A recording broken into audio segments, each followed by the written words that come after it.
Hi friends, నేను మీ కోమాకి వీరబాబుని. తర్వాత 616 point, రాజంటే ప్రజలకు దేవుడు కనుక దేవుడు తప్పు చేయరాదు, దేవుడే కరెక్ట్గా సరిగ్గా ఉండాలి. 617, రాజుని బట్టే ప్రజలు, యథా రాజా తదా ప్రజ. రాజు మంచివాడైతే ప్రజలు మంచిగా ఉంటారు, రాజు చెడ్డవాడైతే ప్రజలు కూడా చెడ్డ పనులు చేస్తారు. కాబట్టి రాజు అందరికీ ఆదర్శంగా నిలిచి మంచి మార్గంలో నిలిచి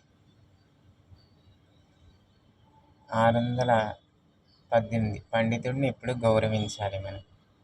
619, బలవంతుడిని ఆశ్రయించాలి. ఇప్పుడు బలవంతుడి అవసరం ఎప్పుడైనా వస్తే మనకు ఉపయోగపడుతుంది కాబట్టి బలవంతుడిని ఆశ్రయించాలి. 620, పిరికివాడిని ఆదరించాలి. పిరికివాడికి మన శరణు రక్షణ కల్పించాలి, కాపాడాలి, వాడిని చేరదీయాలి. ఓకే ఫ్రెండ్స్, ఈ 620 పాయింట్ నచ్చితే లైక్ చేయండి, షేర్ చేయండి, కామెంట్ చేయండి, సబ్స్క్రైబ్ చేయండి. Thank you.